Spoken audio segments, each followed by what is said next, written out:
Bom dia, senhoras e senhores. Obrigado por aguardar. Sejam bem-vindos à teleconferência da Usiminas, em que serão discutidos os resultados do quarto trimestre e do ano de 2020. To those who want to follow us in English, a free translation of the webcast presentation is available on the Usiminas IR website. We also have an interpreter for simultaneous translation. Please choose the sound channel on the icon at the bottom of your Zoom screen. Todos os participantes estão conectados apenas como ouvintes e suas perguntas poderão ser feitas por escrito na seção de perguntas e respostas do Zoom, Q&A. É um ícone abaixo na sua tela. Os participantes que estiverem ouvindo em inglês também poderão fazer as perguntas diretamente nessa seção. Esta teleconferência está sendo gravada e transmitida simultaneamente pelo canal da Usiminas no YouTube. Cabe lembrar que essa teleconferência é exclusiva para investidores e analistas de mercado. E para melhor fluidez, solicitamos que se limitem a 2 perguntas por participante. Solicitamos também que eventuais perguntas por parte dos jornalistas sejam encaminhadas a Relações com a Mídia da Usiminas pelo telefone 31 3499 8918 ou pelo e-mail imprensa@usiminas.com. Antes de prosseguir, gostaríamos de esclarecer que eventuais declarações que possam ser feitas durante esta teleconferência relativas às perspectivas dos negócios da companhia, bem como projeções, metas operacionais e financeiras relativas ao seu potencial de crescimento, constituem previsões baseadas nas expectativas da administração em relação ao futuro da Usiminas. Essas expectativas são altamente dependentes do desempenho do setor siderúrgico, da conjuntura econômica do país e da situação dos mercados internacionais. Portanto, estão sujeitas a alterações.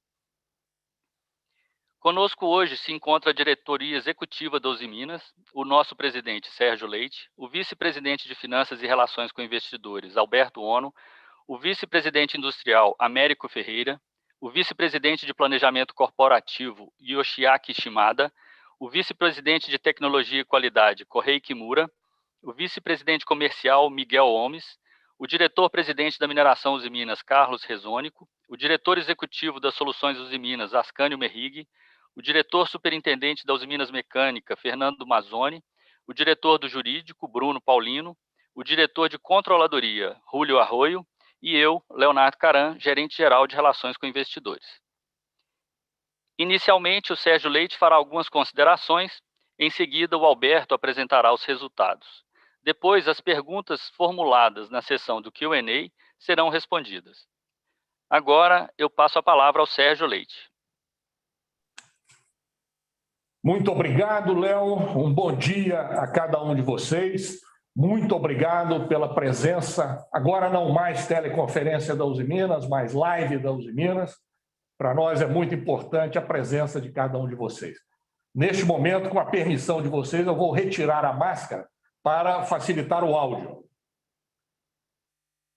Nós estamos hoje aqui reunidos para apresentar os resultados do quarto trimestre de 2020 e do ano de 2020. Esses resultados, como nós vamos observar, e já foi divulgado, demonstram uma atuação muito forte da empresa no ano passado, que foi um ano muito difícil para todos nós, um ano muito difícil para a humanidade, e um ano em que nós enfrentamos grandes dificuldades e momentos extremamente difíceis no segundo trimestre. No terceiro trimestre, nós iniciamos uma recuperação e o quarto trimestre nós estamos apresentando resultados bastante robustos em todas as nossas empresas. Resultados esses que foram construídos com muita dedicação de toda a equipe Usiminas, com muita atuação no sentido de redução de custos, aumento de produtividade, melhoria de todos os nossos processos, enfim, um trabalho que foi desenvolvido de forma intensa nas nossas empresas. E nós atingimos diversos recordes. E um em especial é muito importante para nós, que é o EBITDA. O EBITDA, nós atingimos 3,2 bilhões de reais. Esse número, para nós da Usiminas, ele tem um significado especial, porque naqueles difíceis momentos de 2016, o nosso sonho era atingir um EBITDA de 3 bilhões de reais. E nós o atingimos nesse ano tão difícil, né, que requereu um esforço muito grande de cada um de nós, e o atingimos de forma consolidada, de forma a que cada uma das nossas empresas atuou e se preparou fortemente para a performance que nós estamos apresentando. Esses resultados em detalhes nós vamos ver com o Alberto, que está aqui do meu lado, e nós vamos também destacar algumas ações importantes que nós fizemos. Eu gostaria de destacar um projeto que é muito importante para os Minas, um projeto que nós estamos tendo uma atuação muito intensa, que é o nosso projeto de diversidade e inclusão, tá? Em que nós trabalhamos em 5 frentes, envolvendo toda a equipe Usiminas. Esse projeto de diversidade e inclusão, né, que tem, inclusive, conseguido premiações a nível nacional e internacional, ele é um projeto de muito valor para nós da Usiminas, para nós da administração da Usiminas. Em junho do ano passado, tá, nós criamos a Gerência Geral de Sustentabilidade na empresa. Gerência essa ligada à presidência, e que passou a consolidar e a gerir de forma integrada todas as nossas ações no campo da sustentabilidade. Ações que já vinham sendo desenvolvidas ao longo dos anos, mas que com a criação da Gerência Geral nos permitiu focar com mais intensidade ainda. E a agenda ESG está presente nas nossas ações, cada vez com mais intensidade. Nós hoje aqui vamos apresentar, o Alberto vai comentar, as nossas principais ações no campo da agenda ESG e as nossas metas, principais metas que nós estamos colocando principalmente para o ano de 2021. Esse é um compromisso de toda a administração da empresa, atuar no campo da responsabilidade ambiental, social e de governança, que é um ponto extremamente importante, não só para nós, mas para todas as empresas e para todo o nosso universo a nível mundial.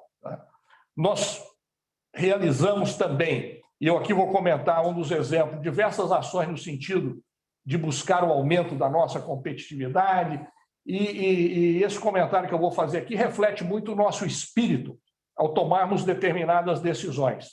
E o exemplo que eu vou citar é um exemplo que nós já comunicamos em dezembro, que foi a venda da nossa sede aqui em Belo Horizonte, onde nós estamos nesse momento, sede essa que deixaremos no final, em meados de março, né?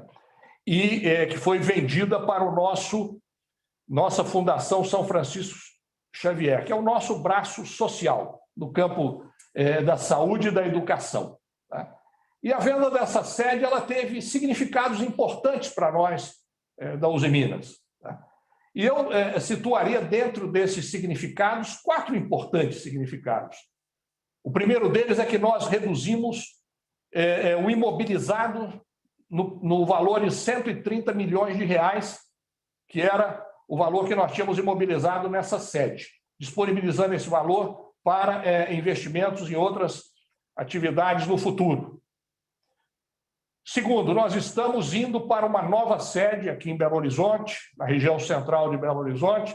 Nós vamos divulgar o novo endereço nos próximos dias, né? Mas o importante a destacar é que, nesta nova sede da empresa, nós estamos reduzindo o custo operacional da nossa sede em mais de 30%. Mesmo considerando que nós vamos, a partir de agora, pagar aluguel.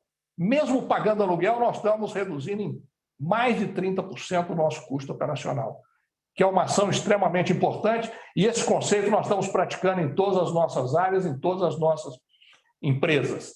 No nosso escritório em São Paulo, nós fizemos uma redução de 50%. Tá? E um outro ponto importante, só para vocês terem uma ideia, né? Neste prédio que nós estamos aqui, que nos abrigou por mais de 40 anos, nós tínhamos à disposição 6 andares com 3.400 metros quadrados em cada um dos andares. Nós, na verdade, já ocupávamos menos da metade dessa área útil. Mas nós agora estamos indo para uma nova sede em que vamos ocupar em diversos andares uma área de 3.200 metros quadrados, que representa 1/6 da área útil dessa nossa sede. E um significado também extremamente importante para nós, da Usiminas, é o legado que se deixa nessa sede, que é muito importante para nós. Aqui, em março de 2022, vai ser inaugurado o Hospital Usiminas, mais uma unidade hospitalar na cidade de Belo Horizonte, que vai trazer um atendimento de primeira linha, um atendimento referência, já que nós temos na nossa Fundação São Francisco Xavier, incluindo esse hospital que passa a entrar em construção 6 hospitais, nós temos 5 em operação, e esse 6º hospital, nós somos, nesses hospitais, referências, né? A revista Newsweek, no início do ano passado, colocou um dos nossos hospitais, o Hospital Márcio Cunha, em Ipatinga, né, entre os 22 melhores hospitais de Belo Horizonte, entre os 2 melhores hospitais de Minas Gerais. Então, é com esse espírito, né, que nós avançamos na nossa construção do presente e do futuro. Buscar cada vez mais competitividade, cada vez mais produtividade, um trabalho muito grande de redução de custo, de melhoria de processos, de simplificação, de compromisso com a agenda ESG, de inovação, que é outro ponto que nós estamos atuando muito fortemente na Usiminas, né? E já temos reconhecimentos a nível nacional importantes, estamos entre as empresas que mais interagem com startups, tá? Então, nós estamos caminhando para a construção do presente e do futuro, e nessa construção também estamos, nesse momento, trabalhando na criação da nossa nova visão de longo prazo, que nós estamos chamando Visão Usiminas 2030. Nós já estamos trabalhando na construção dessa nova visão, tá? Junto com o nosso plurianual 21-25, tá? No sentido de que a gente possa oferecer ao mercado, oferecer aos nossos clientes, oferecer aos nossos colaboradores, às comunidades onde nós operamos, que envolvem 13 cidades no Brasil, e, na verdade, a influência da Usiminas atinge dezenas de cidades. Só no Vale do Aço a nossa influência é muito grande. E, acima de tudo, né, nós assumimos o compromisso, né, com cada um de vocês, investidores e analistas que confiam na nossa empresa, o compromisso que nós sempre assumimos, que é o compromisso de continuar trabalhando cada vez mais com intensidade, com inovação, com busca de melhoria dos nossos resultados, com o compromisso na agenda ESG, e avançarmos para construirmos cada vez um futuro melhor para nossas empresas e para todos os nossos stakeholders. Nesse momento, eu passo a palavra ao nosso vice-presidente de Finanças, Alberto Ono, que vai fazer a apresentação dos nossos resultados do 4º trimestre de 2020 e do ano de 2020. Muito obrigado a cada um de vocês pela presença aqui conosco. Essa presença é muito importante para nós, a equipe Usiminas. Um grande abraço, muito obrigado.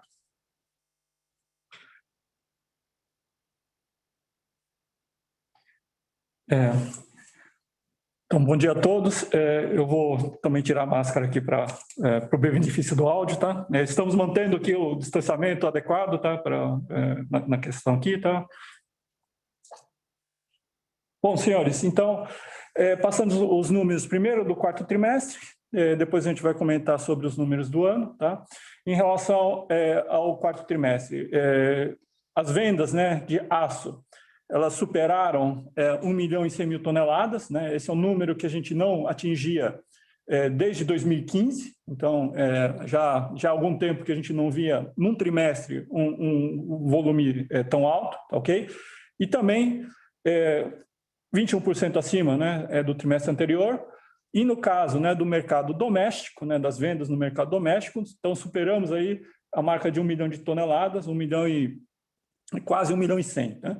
Esse número também é bastante significativo, porque nós não atingíamos esse nível também desde 2015. Okay?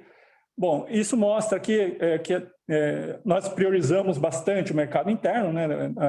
É possível observar aí que o crescimento, né, do terceiro para o quarto de 37%, né, do atendimento, efetivamente, é porque nós priorizamos aí a demanda do mercado interno. Em relação às vendas de minério de ferro, é praticamente estável, né? Aqui, acho que o ponto que eu gostaria de salientar é o aumento nas vendas, né, da unidade de mineração para a unidade de siderurgia, ok?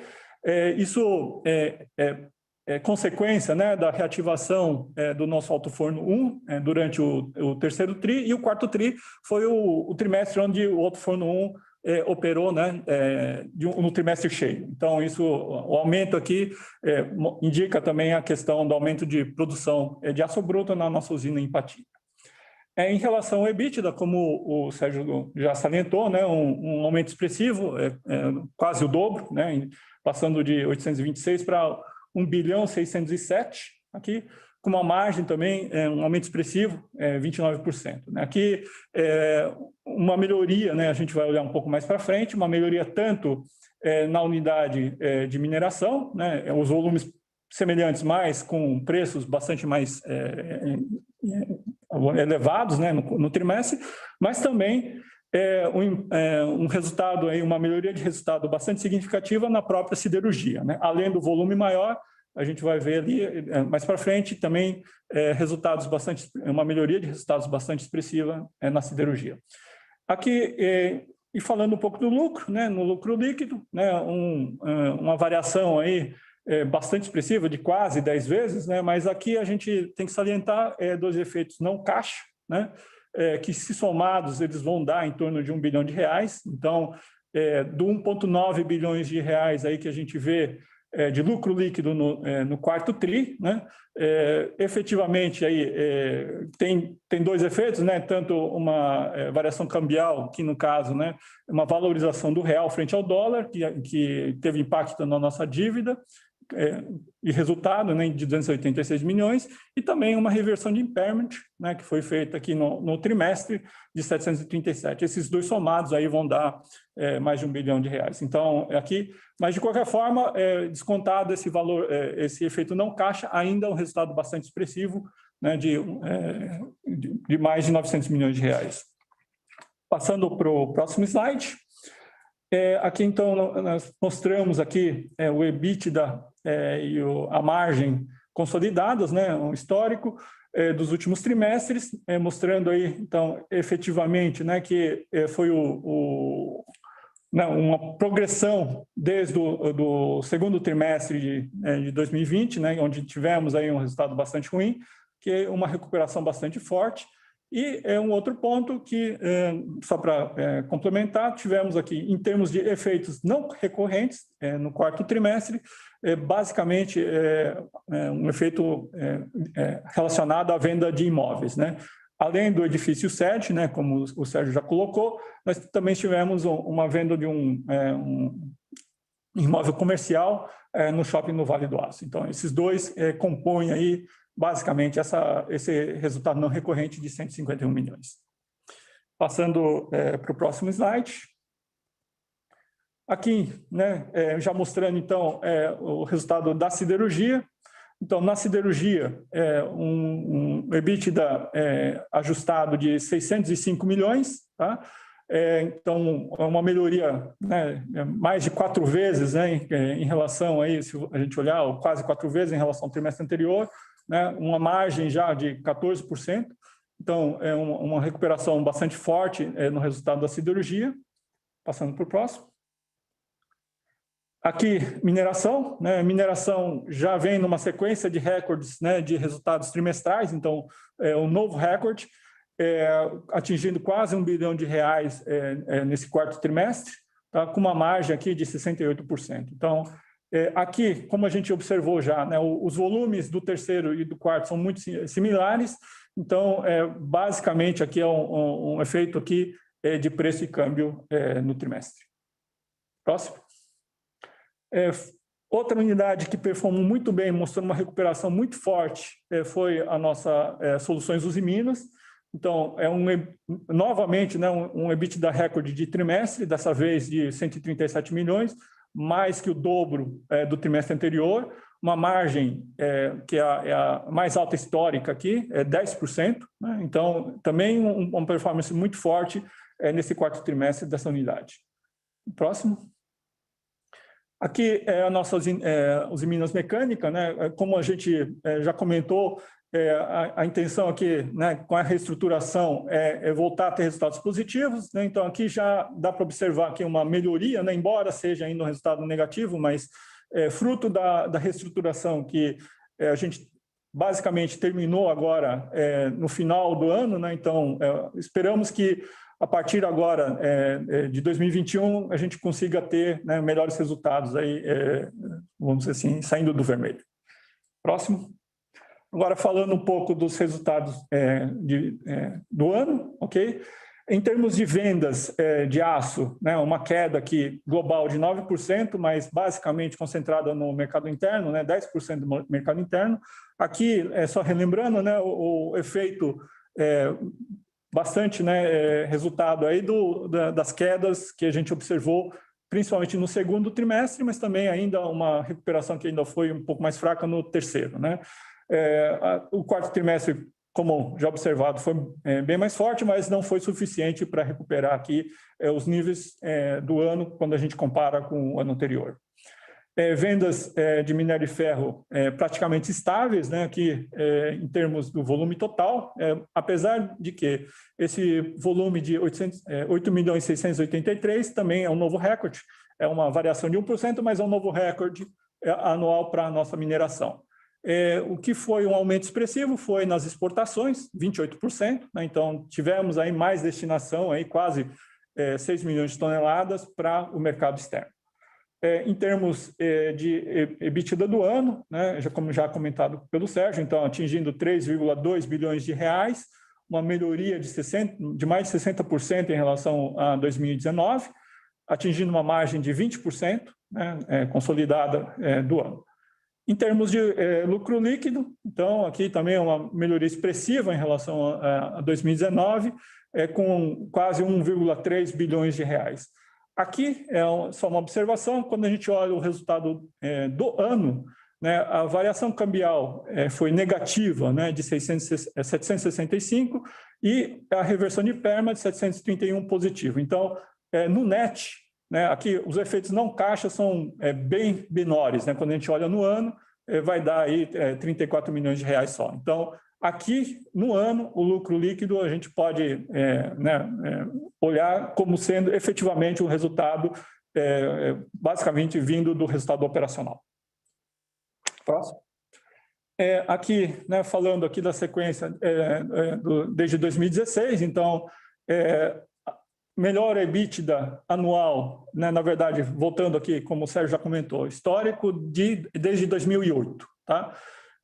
Em termos de efeitos não recorrentes do ano, né, quando a gente soma todos os efeitos não recorrentes, daí dá 141 milhões na abertura aí, que já foi mostrado. Salientar então só o efeito do trimestre, né, que é o 151, o restante a gente já comentou aí durante o ano. Próximo. Bom, aqui falando da siderurgia, né, então, basicamente aqui a siderurgia 1 bilhão de reais, tá? Efeitos não recorrentes de 160 no ano, tá ok? Bom, no global, né, ficamos aí um pouco abaixo do ano anterior, ok? Mas quando a gente olha na sequência, como mostrado no trimestre, aqui é uma recuperação forte aí, se a gente lembrar o resultado muito ruim do segundo trimestre de 2020. Próximo. Aqui para mineração, né, tanto dos trimestres quanto do próprio ano, também um novo recorde, né, então 2,2 bilhões de reais no ano de 2020, com uma margem de 57%. A gente, em termos de margem, já observamos margens maiores no passado, mas em termos de EBITDA total do ano, esse é efetivamente um novo recorde. Próximo. Soluções Usiminas também, né? Então, 212 milhões de reais de EBITDA, praticamente, né, o dobro do que a gente observou nos 3 anos anteriores, ok? Então, o ano de 2019 já havia sido o recorde da unidade, agora um novo recorde aqui com quase o dobro dos EBITDAs observados nos anos anteriores. Próximo.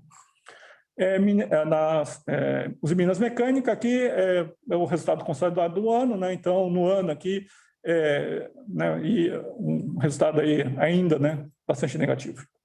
Próximo. Passando para outros indicadores financeiros. Então, primeiro aqui falando um pouco do capital de giro. Capital de giro, em termos financeiros, ainda tivemos uma queda no quarto trimestre, né, uma queda de 4%, então ficamos abaixo de 3 bilhões de reais. Tá? E muito embora, próximo slide, tivéssemos aí um aumento em termos de estoques de aço. Aqui um aumento de 8% em termos de tonelagem, né? Então atingindo quase 600 mil toneladas em termos de estoque, fruto, né? Basicamente aí também do aumento de produção. Se a gente olhar a produção, né, em termos de produtos laminados, né? O aumento do terceiro para o quarto trimestre foi de mais de 40%. Então aqui é uma recuperação tanto a produção quanto nas vendas e também em algum ponto também nos estoques. Embora o giro tenha caído, né? O giro, os dias de estoque, né, no quarto tri tenha sido aí abaixo de 50 dias, 48 para ser exato. Então, e aqui, né, passando para o próximo, como é que está a questão de dívida e caixa. Então, primeiro, eu gostaria de salientar aqui um aumento, né? Viemos aqui numa sequência de aumentos, né, do caixa consolidado da companhia, né, desde do quarto tri de 19, então é possível observar aí que a gente vem acumulando aí caixa, e nesse último trimestre, né, um aumento aí expressivo, 30%, atingindo aí 4,9 bilhões de reais em caixa. Tá?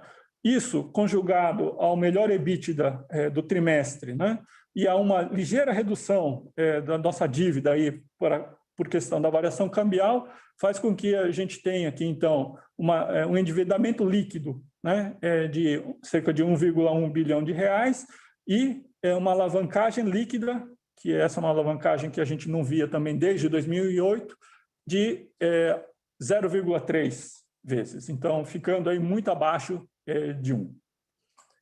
Próximo.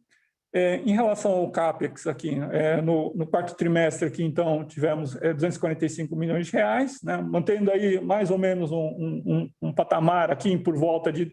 viemos um patamar por volta aí de 180 em 200 milhões de reais, agora um pouquinho acima, mas próximo. Quando a gente olha o CAPEX consolidado, né, a gente fica aqui alinhado com o nosso guidance, né, do ano, então 799 milhões de reais, como já, né, comentado várias vezes anteriormente, bastante, a maior parte, né, concentrado na siderurgia, que é em 76 milhões, e em segundo lugar a Musa com quase 210 milhões. Bom, aqui termino a apresentação dos números financeiros, né? Agora, como o Sérgio salientou, nós estamos aqui colocando um pouco mais de, vamos dizer assim, de foco e tentando mostrar um pouco mais, né, no que a gente vem trabalhando, né, nos temas aí de ESG, tá? É importante salientar que, né, como acho que vários de vocês já me ouviram falar, a companhia sempre teve uma preocupação muito grande nas questões, né, de sociais, ambientais e de governança, mas acho que a gente pode fazer um trabalho melhor, né, para divulgação dessas questões, né, como a gente está trabalhando. Então, essa faz parte desse esforço aqui, a gente mostrar isso também na conferência aqui de divulgação de resultados. Bom, falando um pouco, né, do que a gente conseguiu em 2020, tá? Primeiro, né, como o Sérgio colocou, né, já fruto do nosso programa, né, de diversidade e inclusão, a gente teve aqui um aumento significativo, né, praticamente dobramos o número de mulheres em posições de liderança durante 2020. Tá? O programa de diversidade e inclusão ele se iniciou em 2019, tá? Então, um pouco mais de um ano já conseguimos aqui dobrar o número de lideranças femininas dentro da nossa organização, tá? Então, atingindo 12%. Segundo ponto aqui é o nosso programa, né, Caminhos do Vale.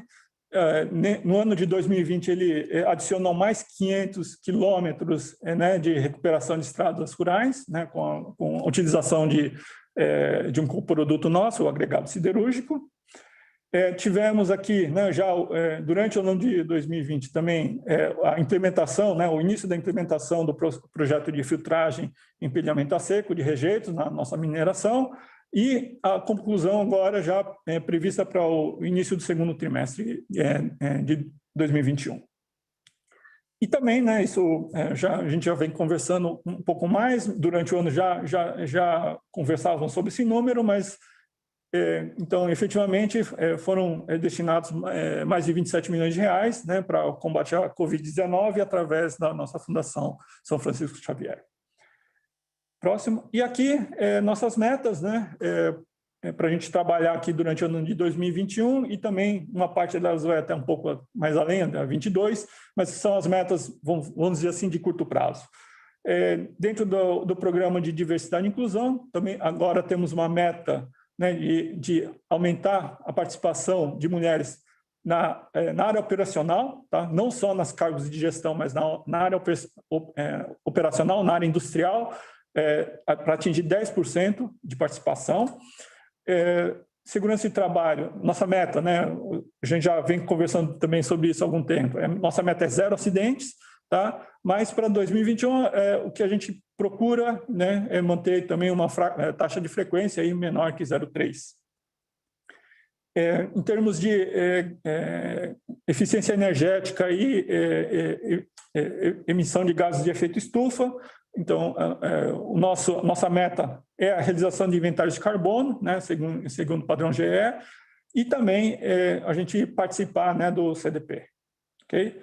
E em termos de barragens, né, aqui a gente já informou, né, ao mercado, mas de qualquer forma a gente está incluindo aqui também a migração, né, disposição de rejeitos, né, para filtragem em 2021, completando aí o projeto, e também a descaracterização da barragem central ainda durante o primeiro trimestre de 22.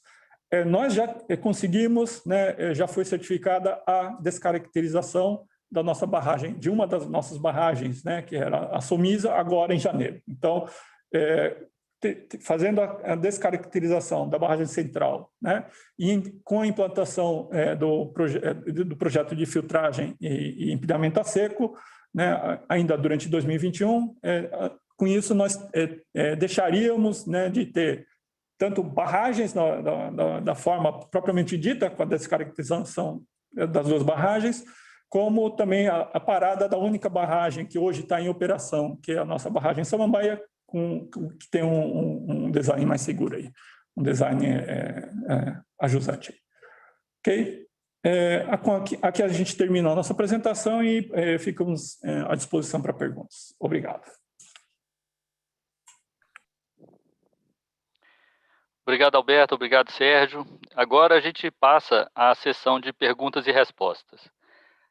Temos várias perguntas aqui, a gente vai tentar agrupar de alguma certa forma para não ficar repetitivo. A nossa primeira pergunta vem do Daniel Sasson, do Itaú BBA, e o Rodolfo De Angelis também, do JP Morgan, também está fazendo uma pergunta na mesma linha.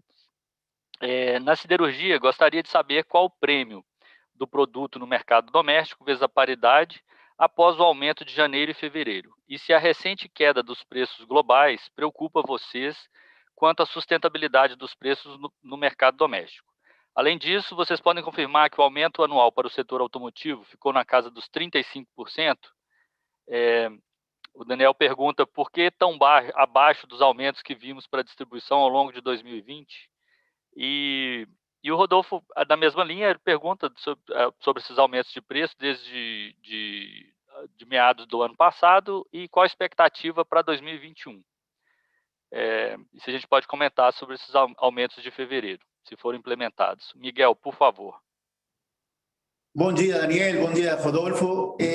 Eu acho importante, para responder à pergunta, a gente entender um pouco como foi a evolução dos preços ou do mercado internacional do aço, né? E que fizemos nós aqui no mercado interno para acompanhar um pouco essas movimentações observadas ao longo do ano. A gente observou, a partir do início do segundo semestre do ano, um forte incremento dos preços dos commodities em geral, principalmente mineiro, aço, carvão, baseado na forte puxada da China, na demanda dos commodities. Obviamente, China com um incremento muito forte na retomada da sua economia, mostrando algunos indicadores importantes en términos de crecimiento, no solo de economía, mas también no consumo de aço. Esse incremento dos preços internacionais do aço, acompanhado de forte pressão dos custos da matéria-prima e do câmbio no Brasil, a gente observou que foi ainda mais intensa nos últimos 2-3 meses do ano. De outubro a janeiro, a gente observou aumentos muito fortes, além do que já tinha sido aumentado nos últimos 4 ou 5 meses. Então, a gente acompanhou essa movimentação em resposta também à forte pressão dos custos da matéria-prima na nossa operação. Hoje, nós sempre falamos que o nosso objetivo de paridade, ou um objetivo razoável ou saudável para qualquer mercado interno estaria em torno do 10%, mais ou menos 2 pontos. Hoje, a gente sente que estamos atendendo esse objetivo definido pela Usiminas para seu mercado interno. Em relação a negociação com o setor automotivo, é importante entender os tempos de negociação e a dinâmica das negociações. Nós temos uma parte do setor automotivo começa seus contratos a partir de período janeiro-dezembro. Outra parte, que é a maior, inicia seu período de novo contrato a partir de abril, seria abril-março. Cada uma destas negociações tem que ser finalizadas entre 60 e 90 dias antes do início do contrato. Por que essa data? Porque o processo cirúrgico precisa, a sua programação de produção das suas plantas entre 60 e 90 dias. Então, para os contratos que iniciam sua validade a partir de janeiro, os contratos são finalizados, as negociações são finalizadas entre setembro e outubro, ok? Nesse momento, quando foram negociados e fechados os contratos que iniciariam a partir de janeiro, todas as condições de mercado, seja custo de matéria-prima, seja preço internacional e câmbio, nos levaram a fechar esses contratos com ajustes ou aumentos em torno de 40%, não 35%, como está mencionado na pergunta. Então, obviamente, essa proporção de contratos ajustados a partir de janeiro representam em torno de 20-25% do volume associado à nossa venda automotiva. O outro 70-75% será ajustado a partir de abril. Desde o momento de fechamento desses contratos com validade a partir de janeiro até hoje, a evolução, como já falamos anteriormente, foi de um incremento adicional nos preços internacionais, do câmbio e dos custos de matéria-prima. Então, a gente entende que esses ajustes ou contratos válidos a partir de abril deverão refletir, de alguma forma, esses movimentos de outubro até hoje. Em relação à segunda pergunta, Rodolfo, onde fala a indústria tem anunciado aumento de preços todos os meses, eu só vou fazer uma correção, né? Nós, como já falamos e explicamos em vários posts, nossa política de preço é diferente e acompanha a dinâmica de cada setor. O setor da distribuição e projeto tem negociações de preço mais frequentes. Logo temos o setor automotivo, que tem contratos anuais, e o resto dos setores industriais, que pode variar entre contratos mensais, trimestrais ou semestrais. Então, cada contrato, cada negócio tem seus tempos de negociação e seus ajustes. A gente não divulga provisões futuras de preço nem de volume, né? Mas o que sim podemos falar hoje é o preço médio de dezembro de 2020 foi em torno de 4,5-5% acima do preço médio do quarto trimestre. Além disso, a gente já implementou ajustes ao longo dos 2 primeiros meses deste ano, o qual, obviamente, impactarão o preço médio dos próximos trimestres, assim como também o ajuste dos preços de uma parte das montadoras e o ajuste que tem acontecido em diversas indústrias ao longo dos primeiros meses ou semanas do ano.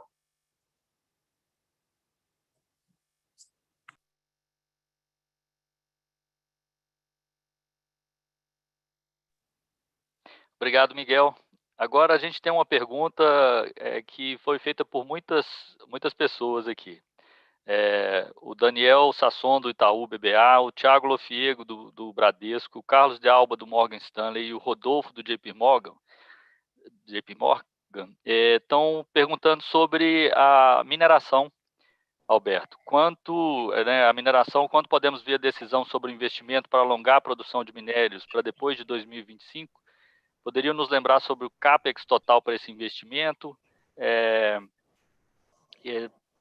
Basicamente, é sobre se a gente tem algum update aí sobre a Musa e o que a gente está esperando aí para o projeto Compactos. Bom, pessoal, agradeço a pergunta. Acho que nessa questão da mineração temos 2 pontos, tá? Primeiro, né, a expectativa inicial que a gente tinha, né, da questão do ponto de decisão, né, e isso a gente já vinha comentando, né, era para o, vamos dizer assim, segundo semestre desse ano, de 2021, tá? Mas, né, tivemos aqui, né, algumas revisões em relação a essa expectativa, tá? O que está acontecendo, né? A gente está observando que, primeiro, a parte de estudos ambientais, né, e também de licenciamento prévio antes até de tomada de decisão, a gente já está olhando essa questão, né, de licenças, principalmente ambientais. Ela vai levar mais tempo do que o esperado, inicialmente, tá? Isso está afetando, acho que praticamente todas as empresas de mineração no Brasil. Então, isso em si já vai levar um pouco o nosso cronograma de decisão, provavelmente não para 2021, mas para 2022, ok? E temos um outro ponto, tá? Que também, nesse caso, ajuda, né, um pouco essa questão de extensão de prazo, porque numa reavaliação que foi feita agora, né, no final do ano passado, verificamos que as nossas reservas elas vão ter uma duração maior, né? A gente está passando, né, a expectativa, né, de continuidade de exploração da reserva de friáveis agora até o final de 2026, tá? Então, esses 2 fatores vão fazer com que a gente tenha aí vamos dizer assim, uma extensão de prazo, né, para tomar de decisão, tá? Que provavelmente agora a gente está enxergando que vai ser não em 21, tá? Mas em 22, tá? Em relação ao montante de investimento, a gente ainda está trabalhando no refinamento aqui, né, do projeto, né, em termos de montante, tá? Então eu vou me abster um pouco a falar de números, tá? Mas eu acho que a questão aqui agora a gente vai ter um pouco mais de tempo ainda, né, para essa discussão, tá, internamente aqui, né? Mas temos esses 2 pontos, né? A gente está empurrando um pouco para frente e tem um lado aí que é a questão de licenciamentos que a gente está observando que vai demorar um pouco mais do que a gente tinha imaginado no começo, ok? Obrigado.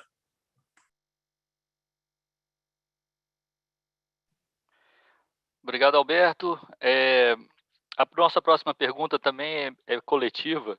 A gente tem aqui o Daniel Sasson, do Itaú, o Leonardo Correia, do BTG Pactual, e a Tina Tanner, do Bank of America. Todos perguntam sobre a alocação de capital, né, que a gente encerrou o ano com praticamente sem dívida, né, na alavancagem. Quais são, em ordem de prioridade, as melhores oportunidades que a empresa enxerga em termos de alocação de capital, e se a gente tem alguma coisa nesse sentido para falar.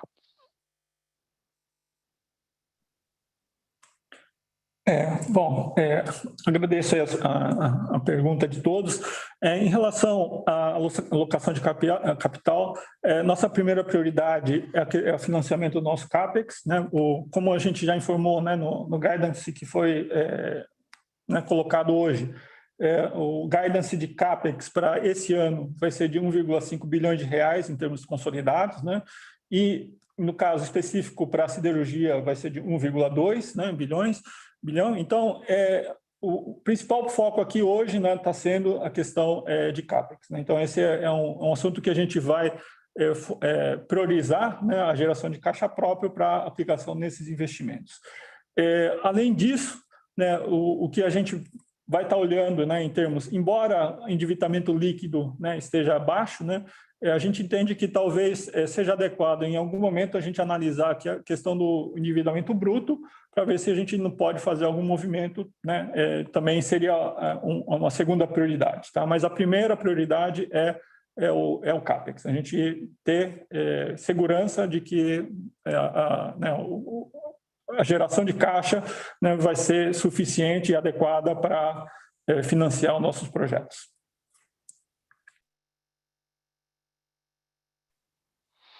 Obrigado, Alberto. Nossa próxima pergunta vem do Thiago Lofiego, do Bradesco BBI. Ele pede para comentar sobre as pressões de custo nos próximos trimestres. Custo de placa, se o custo de placa já seria mais alto no primeiro trimestre, ou se a gente teria ainda estoques com custos mais baixos. E pergunta também sobre o custo de carvão, como devemos ver a evolução desse item nos próximos trimestres. Alberto. Bom, Tiago, em relação ao custo da placa, né, a tendência é que a gente observe algum aumento agora nos próximos, pelo menos no trimestre em curso, né, no primeiro trimestre, tá?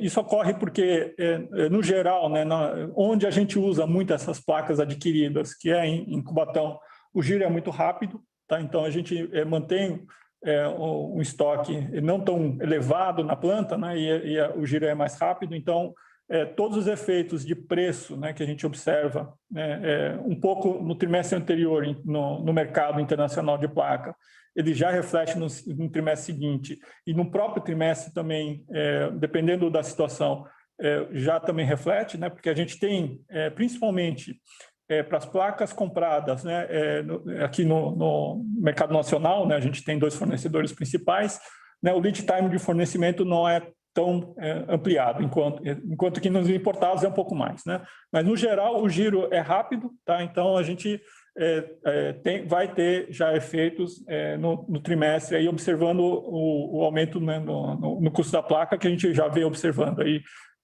desde o terceiro tri, tá? Tendência, sim, vai ser de uma elevação. Obrigado. A nossa próxima pergunta é do Leonardo Correia, do BTG Pactual. Ele pergunta sobre o carrego de preço de aço no mercado doméstico no primeiro trimestre e qual que é a expectativa, Miguel. Bom dia, Leonardo.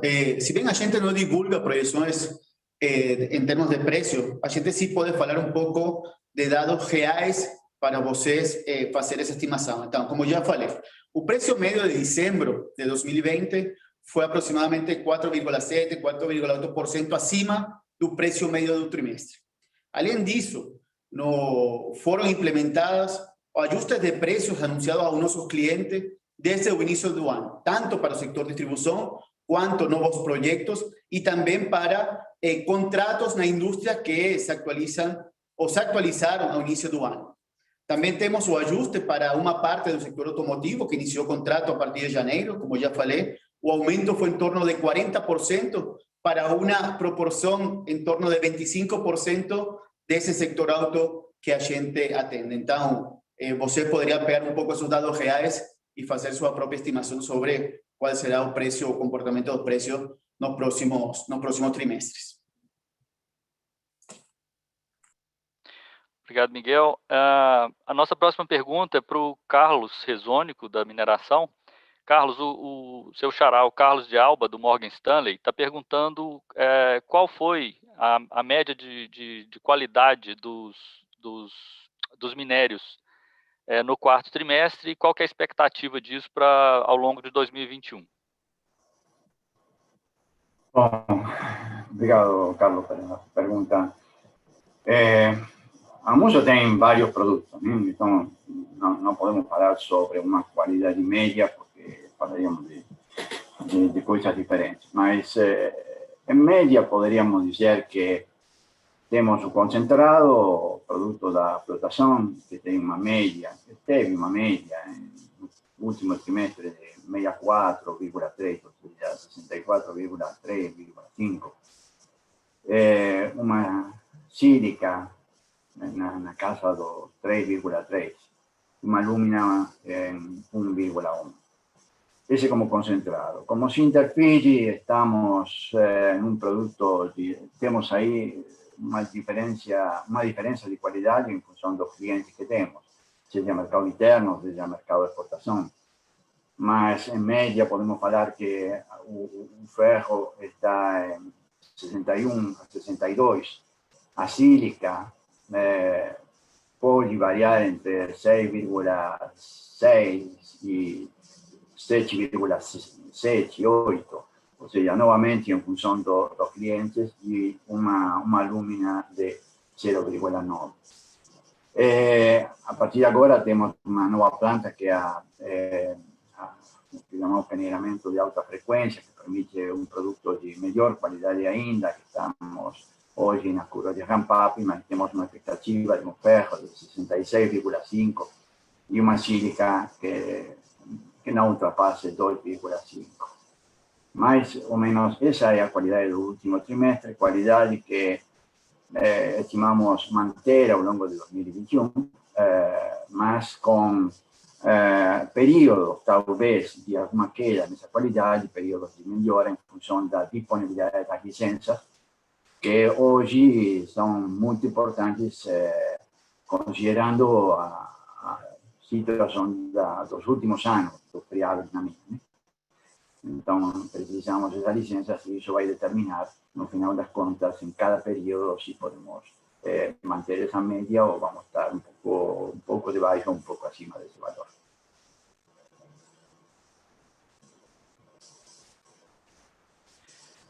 Obrigado, Carlos. A nossa próxima pergunta vem do Rafael Barcelos, do Santander, e do Rodolfo, do JP Morgan, agrupando as duas. Eles todos pedem para comentar como estão os estoques na cadeia, como está a carteira de pedidos da Usiminas para os próximos meses e quando a gente acredita que as cadeias produtivas estarão novamente com seus estoques normalizados. Miguel, por favor. Bom dia, Rafael e Rodolfo. É um fato que os estoques da cadeia foram se esgotando com a retomada em B que observamos ao longo do segundo semestre do ano. As cadeias, de forma geral, atingiram níveis mínimos de estoque hacia final do ano. Obviamente, temos sectores um pouco mais afetados que outros. Quando a gente, por exemplo, observa os estoques de produto, tanto da produto em processo como acabado, tanto do sector de aço como do sector, os segmentos que são intensivos em uso de aço, a gente observa níveis muito baixos. Por exemplo, o setor automotivo ainda tem uma cadeia que está sofrendo com uma recomposição de estoque que é precisa para a gente garantir o nível de serviço que precisa esse segmento. Quando a gente observa o nível de estoque de carros no Chao, no final do ano estava perto de 10 dias, níveis nunca vistos, nunca observados no mercado brasileiro. Janeiro deu uma melhorada em termos de dias de venda, mas ainda, na nossa visão, vamos precisar mais 2, 3 meses adicionais para se regularizar um pouco os estoques em forma geral das diferentes cadeias. No sector da distribuição, foi anunciado pelo INDA uma leve recuperação dos estoques hacia final do ano. A gente acredita que janeiro, fevereiro e março também continuarão com essa tendência de normalização dos níveis de estoque que precisam das cadeias para operar de forma eficiente e normal. Obviamente, os níveis de estoque estão definidos em função da expectativa dos diferentes mercados. Hoje, as expectativas são positivas em quase todos os segmentos. Um sector automotivo, através da Anfavea, anunciando aumento de perto de entre 25% da produção de auto neste ano. Abimac também anunciando uma recuperação forte no segmento de maquinária e equipamento. O sector de construção ainda vivendo uma demanda sólida e com expectativas positivas em torno do ano. Então, a gente acredita que essa recuperação de estoque vai se normalizar ao longo dos próximos 2, 3 meses, mas vai depender também da expectativa futura de consumo e demanda de cada um dos segmentos.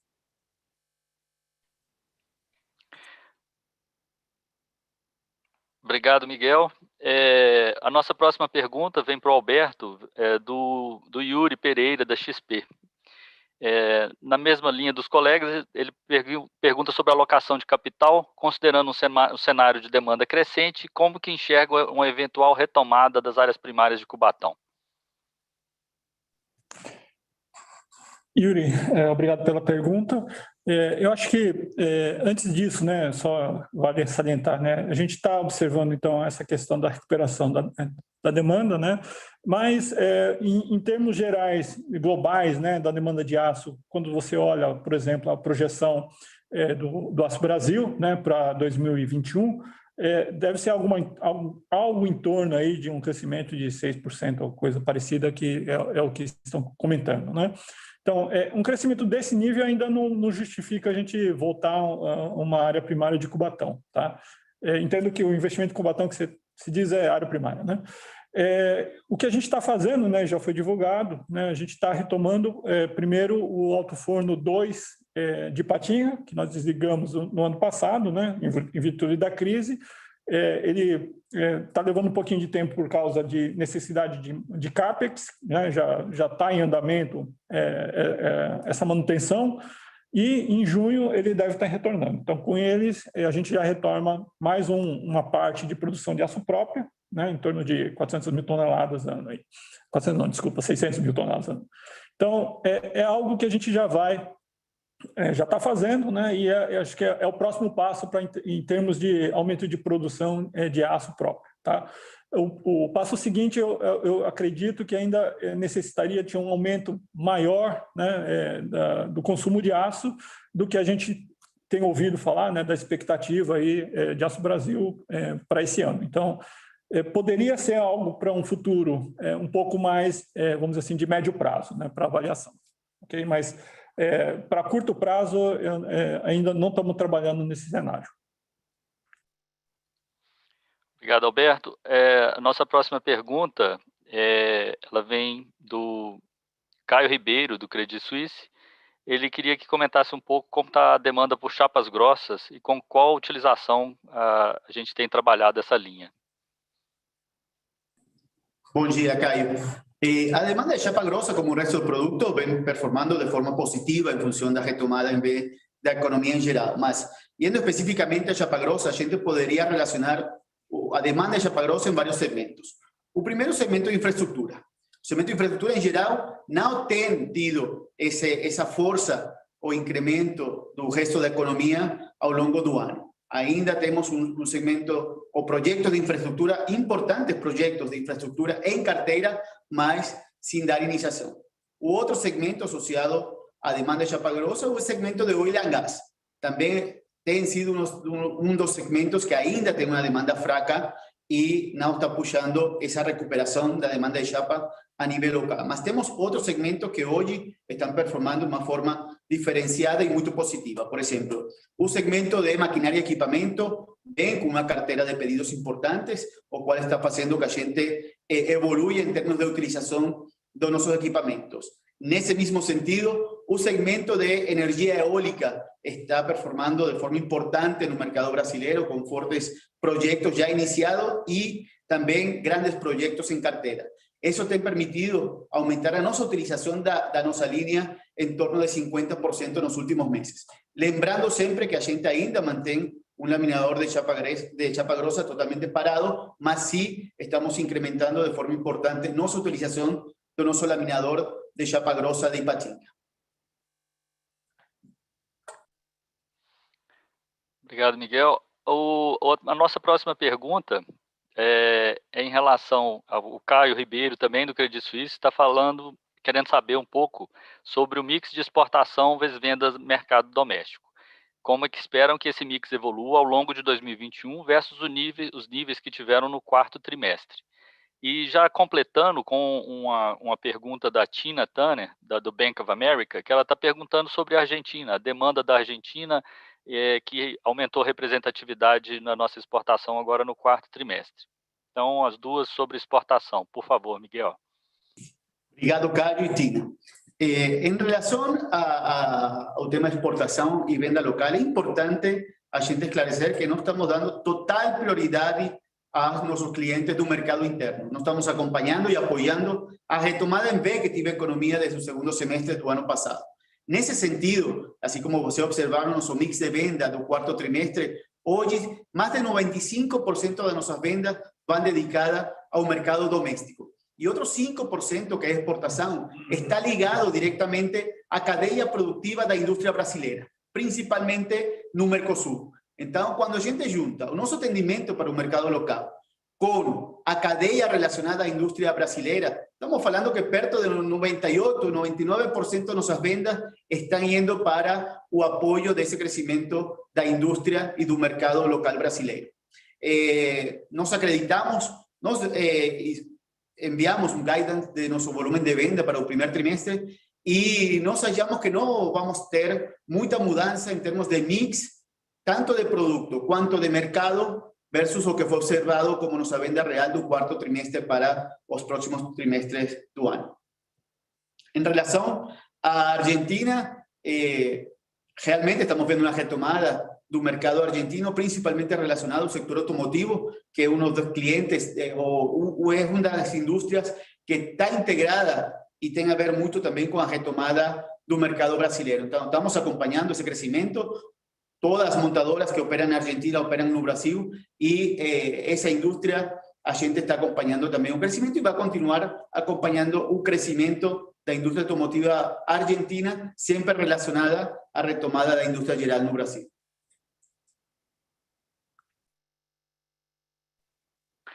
Obrigado, Miguel. A gente tem uma pergunta agora do Fred Campos.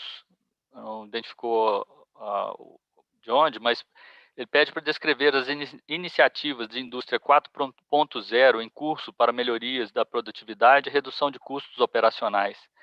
E em qual nível de maturidade a empresa se encontra hoje nesse âmbito. Américo, por favor, eu acho que está mais direcionada para você.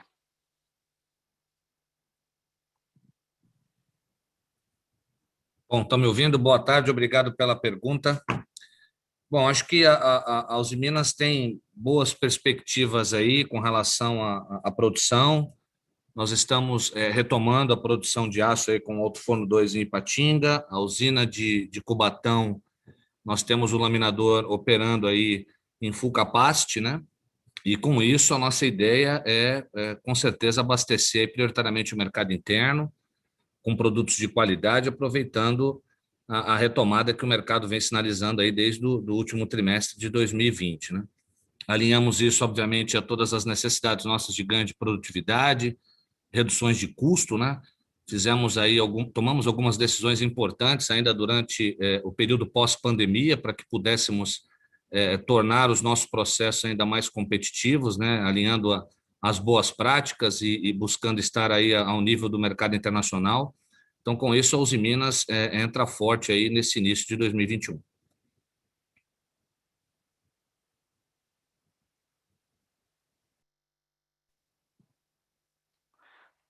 Ok, obrigado, Américo. A nossa próxima pergunta vem para o Miguel, da Tina Turner, também do Bank of America, se tem algum comentário sobre as expectativas para 2021 e o impacto da volta do nosso alto forno, né? E como será essa perspectiva para frente com essa volta? Bom dia, Tina. As expectativas são positivas, né? Quando a gente olha desde o ponto de vista macroeconômico, a gente olha expectativas de crescimento do PIB brasileiro em torno de 3,5%, a gente olha uma taxa de juros baixa, o qual deveria incentivar o consumo do mercado local. Quando a gente olha a possibilidade das reformas, a reforma tributária, a reforma climática acontecerem ao longo do ano, também são algumas variáveis positivas e que geram uma expectativa positiva para este 2021. Olhando um pouco as expectativas divulgadas pelo Instituto Aço Brasil, esperam um aumento no consumo de aço para este ano em torno de 6%. Quando a gente olha já um pouco indicadores microeconômicos, a gente vai no detalhe, por exemplo, no setor automotivo. Segundo a Anfavea, as expectativas de crescimento de produção do setor automotivo estariam em torno de 25% para este 2021. A Abimac pela sua parte, espera um crescimento do setor em torno de 7%. A construção também com uma expectativa muito positiva, sendo um dos setores mais resilientes da crise do ano passado. O setor agrícola e toda a indústria relacionada ao setor agrícola brasileiro também com a expectativa de safra recorde ao longo de 2021. Então todas essas variáveis macro e microeconômicas hoje nos geram uma expectativa muito positiva para o resto de 2021. Em relação à retomada do Alto Forno 2 de Ipatinga, como a gente já informou, a gente estará ativando a nossa produção do Alto Forno 2 em Ipatinga na metade do ano, e isso ajudará a Usiminas e ajudará na retomada e nessa recomposição de estoque que toda a indústria precisa para operar de uma forma eficiente em função das expectativas de demanda futura no 2021. Obrigado, Miguel. Ainda nessa linha, o Luiz Bergman, da Capital Investimentos, está perguntando como essa retomada do Alto Forno 2 de Ipatinga, né, com a retomada, quanto reduzirá a necessidade de placas em bases anuais? Acho que Alberto pode dar uma cor para isso aí, Alberto. Tá. Bom, Luiz, obrigado pela pergunta. Deixa eu tirar a máscara aqui, fica melhor. Questão do... como o Miguel colocou, né, o forno volta agora em início de junho, né, e assim, em bases anuais seriam 600 mil toneladas, né, de placas ou aço equivalente que esse forno produziria. Então, essa quantidade que a gente poderia substituir, né, em termos de compras de placa, tá? Muito embora, né, aí vai depender um pouco de como é que o mercado reage, porque como a gente, né, como o Miguel colocou, as expectativas são positivas, a Aço Brasil está falando um crescimento, então pode ser que a gente continue comprando um volume de placa que não vai ser exatamente completa a substituição com placa própria, etc. Tá? Mas a capacidade anual, 600 mil toneladas. Obrigado, Alberto. A nossa próxima pergunta vem do Geraldo Malone Júnior. Ele pergunta sobre o CAPEX de 800 milhões em 2020 e o guide, tivemos um CAPEX desse em 2020 e o guidance é de 1,5 bilhão agora para 2021. E para onde vai ser direcionado esse CAPEX adicional? E qual a previsão para os próximos anos, de 22 para frente? Alberto, por favor. Geraldo, obrigado pela pergunta. Em relação ao CAPEX 21, né, a gente, então, dentro do guidance, né, que a gente divulgou, a gente já colocou um pouco mais de cor em relação a como é que vai ser a distribuição, né? E no caso aqui do 1,5 bilhões, né, que a gente vai 1 bilhão que a gente vai usar em 21, basicamente 1,2 vai para a siderurgia, tá? Dos quais metade, cerca de 600 milhões de reais, é para a reforma do Alto Forno 3. Tá? Então, como a gente já, inclusive, comunicou ao mercado, esse é um projeto de 1,8 bilhão de reais. Né? Então, esse ano vai ser 600 milhões de reais só para esse projeto da reforma do Alto Forno, e o restante dos 600 milhões na siderurgia para sustaining, né, saúde, segurança e meio ambiente. Então, 600 de sustaining, 600 para o Alto Forno Alto Forno 3, desculpe. Então, esses são, vamos dizer assim, o split maior, né, dessa questão do 1,5.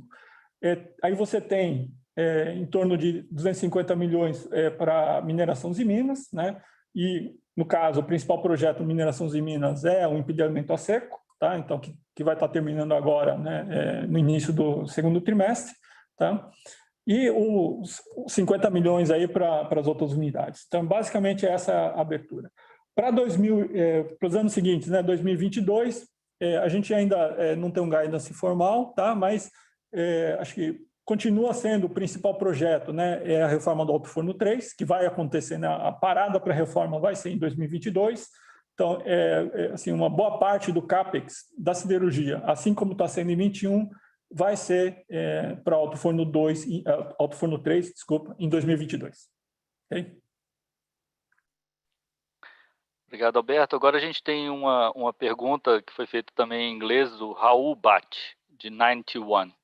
Ele está perguntando, ele queria entender um pouco de como a gente tem um comitê de ESG ligado se a gente tem, né, esse comitê ligado ao conselho de administração, e se a compensação dos administradores está ligado às metas que nós anunciamos hoje. Aí, Sérgio e Alberto, vocês ficam à vontade, por favor.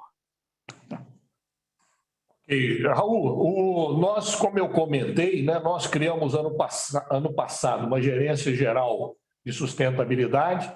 Essa gerência geral é que lidera toda a condução das ações e discussão da agenda ESG. Né?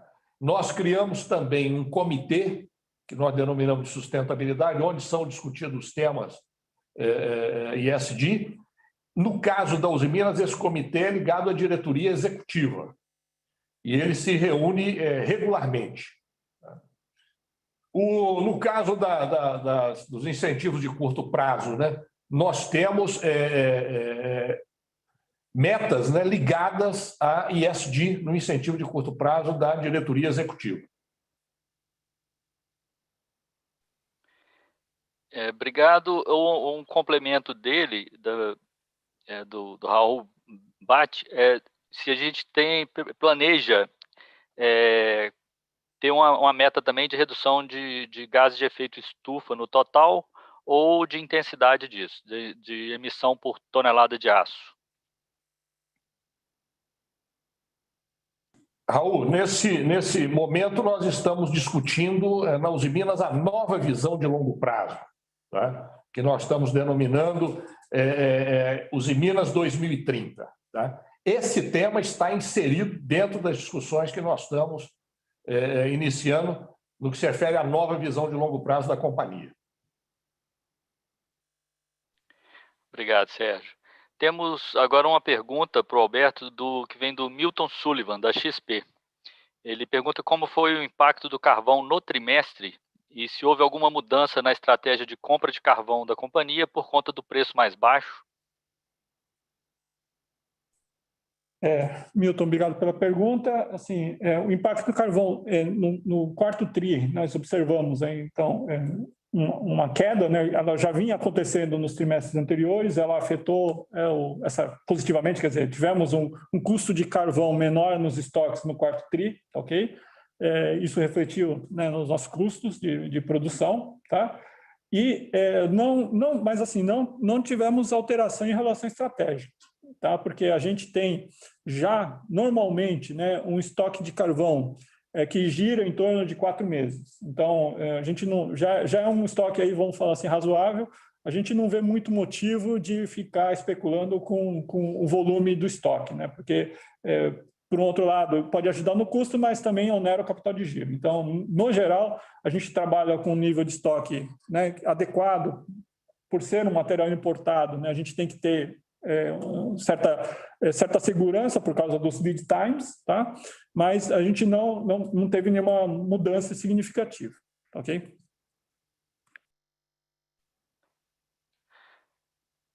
Obrigado, Alberto. A nossa última pergunta vem do Thiago Lofiego, do Bradesco BBI.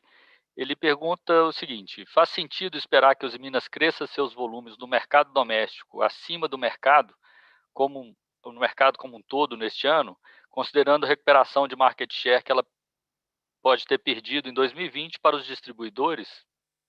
Miguel, por favor. Bom dia, Tiago. Boa tarde já, né? Se bem a Usiminas não divulga projeções de eventos futuros, eu acho importante nós entender um pouco as expectativas do mercado. Já falamos que o Instituto Sul Brasil prevê um crescimento do uso de aço no mercado interno em torno de 6%. Mas depois podemos entender um pouco mais quais são as expectativas de cada segmento que forma parte desse consumo. Então, o setor automotivo, um segmento onde a Usiminas é líder no fornecimento de aço, representando em torno de um terço de nossas vendas, tem uma expectativa, esse mercado de crescimento, segundo a Anfavea, em torno de 25% da produção de carros no Brasil no 2021 em comparação com o 2020. Por outro lado, o segmento de maquinária e equipamento, outro segmento onde a Usiminas tem uma participação muito relevante, tem uma expectativa de crescimento em torno de 7%. A indústria ligada ao sector agrícola também tem expectativas de crescimento acima da média do mercado. Então, eu acho que nesse sentido, a Usiminas pode confirmar para vocês que irá acompanhar os crescimentos desse segmento donde nós operamos regularmente e donde temos uma participação relevante. Obrigado, Miguel. Obrigado aos demais membros da diretoria que participaram. Assim, a gente encerra essa conferência, agradecendo a participação de todos. Em caso de dúvidas, a equipe de RI está à disposição para atendê-los e agradecemos a todos a participação e tenham todos uma boa tarde. Muito obrigado.